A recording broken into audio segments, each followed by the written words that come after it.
Hi everyone, welcome to explore with SK. This is your Sudhakar Kosnepalli. తువ్విన తలనే దువ్వడం, అద్దిన పౌడరు అద్దడం, అద్దం బదలకపోవడం, అందానికి మెరుగులు ఏం లేదు మావా, బయటికి ఎల్లకెళ్ళకి వెళ్తున్నాం కదా, అది కాక చార్మినార్ చాలామంది జనం ఉంటారు, మంచిగా నీట్గా రెడీ అయిపోదామని అట్లా మేకప్ వేస్తాను అనమాట. సర్లే మనం వెళ్ళే ముందు ఒకసారి బ్రేక్ఫాస్ట్ చేసి వెళ్దాం అని చెప్పేసి నేనైతే కిందికి అయితే వచ్చాను అనమాట, డైనింగ్ ఏరియాకి. ఈరోజు బ్రేక్ఫాస్ట్ అయితే మనకి పొంగల్ విత్ చట్నీ అయితే పెట్టారు. పొంగల్ అయితే బాగానే ఉంటుంది మా హాస్టల్ అయితే కనుక, అండ్ నాకు పర్లేదు, ఈ పొంగల్ అన్న కూడా ఇష్టమే. మీకు ఏ బ్రేక్ఫాస్ట్ అంటే ఇష్టమో కమెంట్ చేయండి. ఎక్కడికి వెళ్తున్నా అనుకుంటున్నారా? ఎక్కడికి వెళ్ళడం లేదు, హైదరాబాద్కి వచ్చి 3 months అయితే కంప్లీట్ అయింది. హాస్టల్లో ఉన్న ఇంటికి వెళ్తాను. ఇంకా హైదరాబాద్ వచ్చినప్పుడు ఏదో అన్ని టూరిస్ట్ ప్లేసెస్కి ఫేమస్ కదా బాగా హైదరాబాదు, అందుకని చెప్పేసి అన్నీ కవర్ చేయాలని చెప్పేసి ఈ వీక్ నుంచి అయితే స్టార్ట్ చేసిన.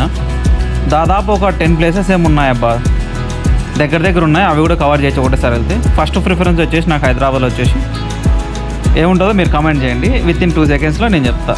నా ఫస్ట్ ప్రిఫరెన్స్ వచ్చేసి చార్మినార్ అనమాట. చార్మినార్ చూడడానికి అయితే వచ్చాను అనమాట. నేనైతే గచ్చిబౌలి నుంచి నాంపల్లి దగ్గరికి అయితే దిగా. నాంపల్లికి ఎందుకు పోయినాం అనుకోవచ్చు, మా ఊరి పిల్లోడు వచ్చినట్టే ఆ పిల్లని రిసీవ్ చేసుకొని ఏదో షాపింగ్ ఉంటే అది చేద్దామని ఇక నాంపల్లిలో దిగా అనమాట.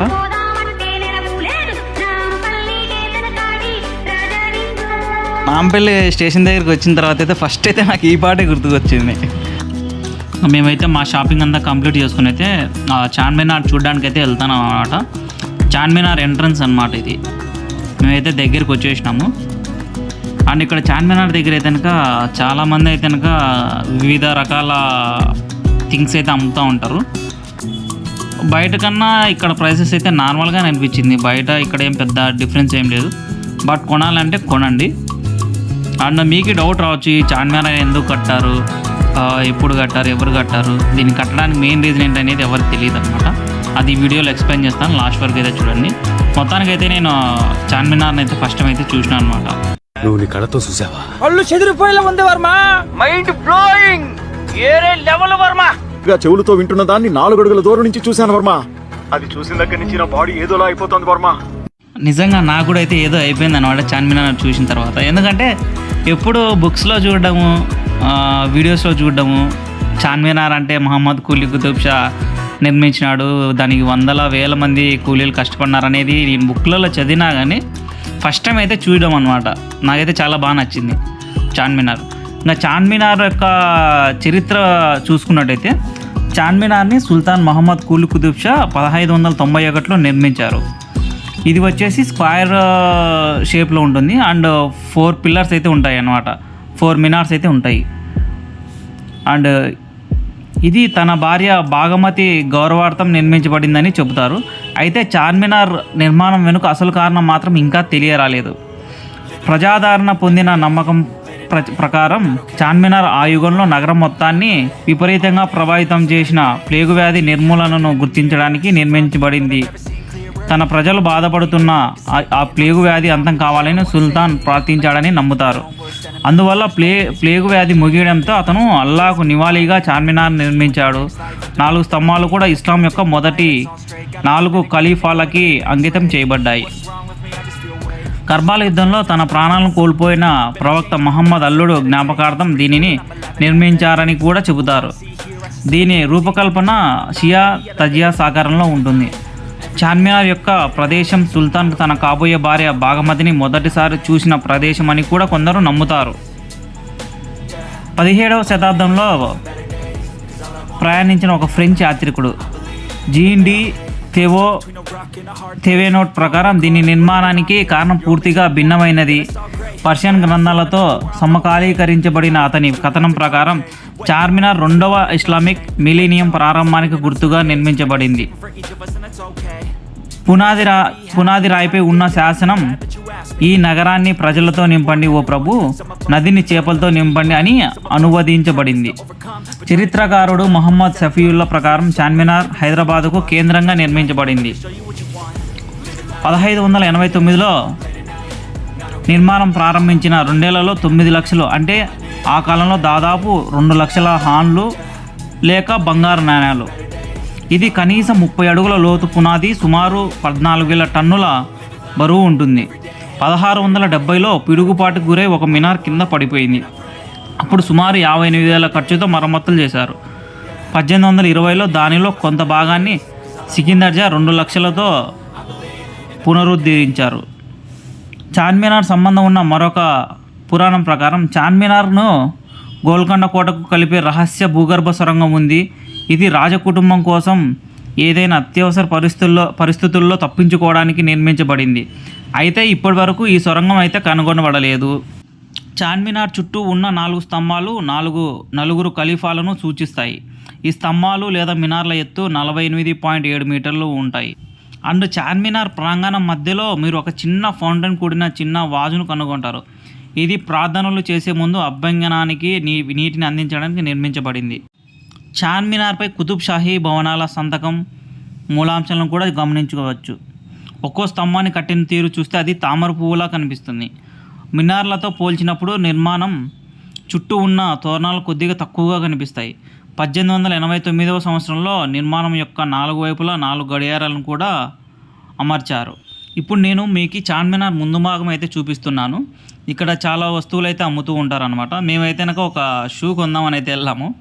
అక్కడికి వెళ్తే దాని మీద బ్రాండ్ వచ్చేసి నైక్ అని ఉంది. అండ్ దాని కాస్ట్ అయితే ఆయన 800 చెప్పాడు అనమాట.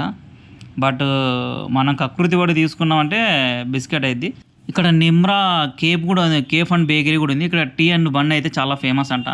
మనకు అలవాటు లేదు కాబట్టి నేనైతే ట్రై చేయలేదు. మీరు ఎప్పుడన్నా వస్తే దీంట్లో నిమ్రాహా దాంట్లో అయితే ఇంకా ట్రై చేయండి. చూడండి ఎంత బాగుందో చూడండి చార్మినార్. నెక్స్ట్ మనకి పక్కనే మక్కా మస్జిద్ కూడా ఉంటుంది. ఇక్కడ ముస్లిమ్స్ ప్రార్థన చేసుకోవడానికి దీన్ని అయితే నిర్మించారు. మక్కా మస్జిద్ భాగ్యనగర్ చరిత్రలో ఒక ఇంపార్టెంట్ చోటు అయితే దక్కించుకుంది. ప్రపంచ ప్రఖ్యాతిగాంచిన మసీదుల్లో ఈ మక్కా మస్జిద్ అనేది ఒకటి. ఈ మహాకట్టడం మరో ఘనతను సాధించింది. దీని నిర్మాణానికి శంకుస్థాపన చేసి 400 ఏళ్ళు అవుతుంది. 1617లో డిసెంబర్లో ఈ పునాది రాయి పడి ఎన్నో సవాళ్ళను ఎదుర్కొని 77 ఏళ్ల సుదీర్ఘకాలం తర్వాత పూర్తి నిర్మాణం రూపుదిద్దుకుంది. 3 కుతుబ్ షాహీ పాలకుల సహాయంలోనూ పూర్తిగా ఈ నిర్మాణం రాజ్యంపై దండెత్తి ధ్వంసానికి పాల్పడిన మొఘల్ చక్రవర్తి ఔరంగజేబు పూర్తి చేయడం విశేషం. షాద్ నగర్లోని ఓ కొండరాళ్ళని ఈ నిర్మాణంలో వినియోగించారు. మరికొన్నింటిని మక్కా నుంచి తెప్పించారు. అందుకే మక్కా మసీద్గా ప్రాచుర్యం పొందింది. 1591లో మహమ్మద్ కులీ కుతుబ్ షా చార్మినార్ నిర్మించి హైదరాబాద్ నగరాన్ని ఏర్పాటు చేశాడు. చార్మినార్కు సమీపంలో 1597లో జామియా మసీద్ నిర్మించాడు. నగరంలో తొలి మసీద్ ఇదే. క్రమేణా జనాభా పెరగడంతో ప్రార్థనలకు మసీద్ సరిపోలేదు. విషయం తెలుసుకున్న కులీ కుతుబ్ షా మరో మసీద్ నిర్మించాలని 1610లో ఆదేశించారు. అయితే నివేదిక ఇచ్చేలోపు 1612లో ఆయన మృతి చెందాడు. అనంతరం ఆయన అల్లుడు సుల్తాన్ మహమ్మద్ కుతుబ్ షా సంస్థాన బాధ్యతలు తీసుకున్నాడు. జనాభా పెరుగుదలకు అనుగుణంగా అతిపెద్ద మసీద్ నిర్మించాలని తాను సహా మీర్ ఫజుల్లా బేగ్, రంగయ్య చౌదరిలతో కమిటీ ఏర్పాటు చేశాడు. సుల్తాన్ మహమ్మద్ కుతుబ్ షా 1617లో డిసెంబర్లో మసీద్ నిర్మాణానికి శంకుస్థాపన చేశాడు. దీని నిర్మాణం భిన్నంగా ఉంటుంది. దేశంలోని అన్ని చారిత్రక కట్టడాల్లో దాదాపు మట్టిని వినియోగించారు. కానీ మక్కా మసీద్ నిర్మాణంలో మట్టిని వాడలేదు. నగర సమీపంలోని కొండల రాళ్లను పరీక్షించి షాద్ నగర్ కొండరాళ్లను వినియోగించాలని నిర్ణయించారు. వీటి రంగు కాస్త ఎరుపుగా పటిష్టంగా ఉన్నాయని వాడారు. నిర్మాణం మొత్తం ఒకే కొండరాళ్లతో చేయాలని అవే రాళ్లను వినియోగించారు. అందుకే మసీద్ రంగు అంతా ఒకే విధంగా ఉంటుంది. మనం మక్కా మసీదులోకి వెళ్ళాలంటే కనుక మన లగేజ్ బ్యాగ్స్ అయితే కనుక లగేజ్ కౌంటర్లో పెట్టుకోవాలి. అండ్ మనకి మక్కా మసీదులోంచి చార్మినార్ అయితే చాలా బాగా కనబడుతుంది. వ్యూ అయితే సూపర్గా ఉంటుంది. మక్కా మసీద్లో ఒక ఫౌంటైన్ లాగా ఉంటుంది అనమాట. అది కూడా చాలా బాగా అయితే ఉంది. చూడండి, ఇది మక్కా మసీద్ లోపల ఇలా ఉంటుంది. పక్కనే ఫౌంటైన్ కూడా ఉంది చూడండి. అక్కడ ఎప్పుడైతే పావురాలు ఉంటాయి. మేము వెళ్ళినప్పుడు అయితే ఎవరో పాచంతా ఉండే దాన్ని క్లీన్ చేస్తూ ఉండేవాళ్ళు వాళ్ళిద్దరు. చూడండి, మసీద్ అయితే బాగుంది, చాలా పెద్దగా ఉంది. నాతో పాటు వచ్చిన అబ్బాయి ముస్లిం అనమాట. తను ప్రేయర్ చేసుకోవడానికి అయితే లోపలికి వెళ్ళాడు, నమాజ్ చేసుకోవడానికి. నేనైతే బయట ఇలా కూర్చొని ఉన్నా. మీకు మన వీడియోస్ నచ్చినట్లయితే కనుక మన ఛానల్ని అయితే సబ్స్క్రైబ్ చేసుకోండి. అలాగే మన ఇన్స్టాగ్రామ్ పేజ్ని కూడా అయితే ఫాలో అవ్వండి. ఇన్స్టాగ్రామ్ పేజ్ నేమ్ వచ్చేసి ఎక్స్ప్లోర్ విత్ ఎస్కే అని ఉంటుంది. మనం ప్రజెంట్ హైదరాబాద్లో ఉన్నాం కాబట్టి హైదరాబాద్లో ఉండే ప్లేసెస్ అన్నీ అయితే కవర్ చేస్తాను. తప్పకుండా అయితే లైక్ చేసి వీడియోని షేర్ చేయండి. Love you all. Bye bye.